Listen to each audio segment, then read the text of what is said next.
ભાવનગર શહેરના સિંધુનગર સ્મશાન પાસે આવેલા મેરડી માતાના મંદિરમાં 15 દિવસની અંદર બીજી ચોરી થઈ હોવાનું, જેમાં માતાજીનો સોનાનો હાર આશરે 2.5 થી 3 લાખનો ચોરી થયેલ છે. ભાવનગર શહેરના વિજયરાજનગરમાં એકી સાથે 3 મકાનમાં ચોરીનો બનાવ બનવા પામ્યો. મળતી માહિતી મુજબ શહેરના વિજયરાજનગર આદર્શ સોસાયટી પ્લોટ નંબર 545ના ભાડુઆત તરીકે રહેતા સમરીભાઈ દેસાઈના રહેણાંકી મકાનમાં બધા સૂતા હતા ત્યારે અડધી રાત્રે તસ્કરો ઘરના દરવાજાના તાળા તોડી અંદર પ્રવેશ કરી 2 મોબાઈલ સહિત 1 કાંડા ઘડિયાળ સહિત પાર્ક કરેલી બાઇક પણ ચોરી કરી તસ્કરો ફરાર થઈ ગયા. બાદમાં થોડી દૂર આવેલા સુભાષનગર સોસાયટીમાં રહેતા નિલેશભાઈ કંદોલિયાના રહેણાંકી મકાનમાં તસ્કરો આવીને કબાટમાં રાખેલા સોનાનો ચેઇન, વીંટી, ચાંદીની કંડુલી, મોબાઈલ ફોન, રોકડ 9,000 સહિત રૂપિયા 1,80,000ના માતાની ચોરી કરી તસ્કરો પલાયન થઈ ગયા હતા. આ બનાવ બનતા પોલીસને જાણ કરતા પોલીસ ઘટના સ્થળે પહોંચી તપાસ હાથ ધરી હતી, જ્યારે 3 લાખથી વધુના મુદ્દામાલની ચોરી થઈ હોવાનું જાણવા મળ્યું હતું. ઓકે, તમારું નામ શું બનાવ બન્યો છે?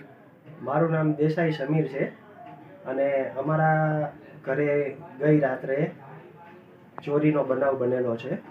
વિજયરાજનગર પ્લોટ નંબર 463માં અમે રહીએ છીએ. 1.25 વર્ષથી રહીએ છીએ, ભાડે રહીએ છીએ.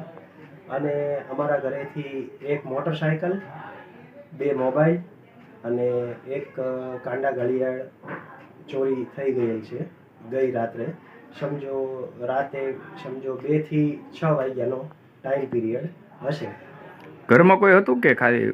ઘરમાં અમે બધા હતા, પણ સમજો કે 2 થી 6ના ગાળામાં તો ટાઈમમાં તો બધાને નીંદર થઈ ગઈ. આશરે કેટલા કિંમતની મુદ્દામાલ થયો છે તમે?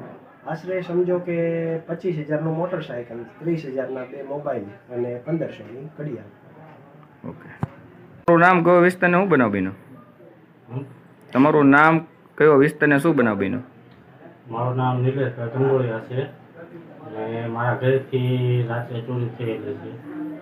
શું શું ચોરી થઈ છે? સોનાના ચેન છે, હારે પેડલ છે, સોનાની વીંટી, પછી મોબાઈલ, ચાંદીનો કરજોડો ને રોકડ રૂપિયા 9,000 છે. આશરે ટોટલ કેટલા રૂપિયાની ચોરી થઈ? 6 લાખ આજુબાજુ.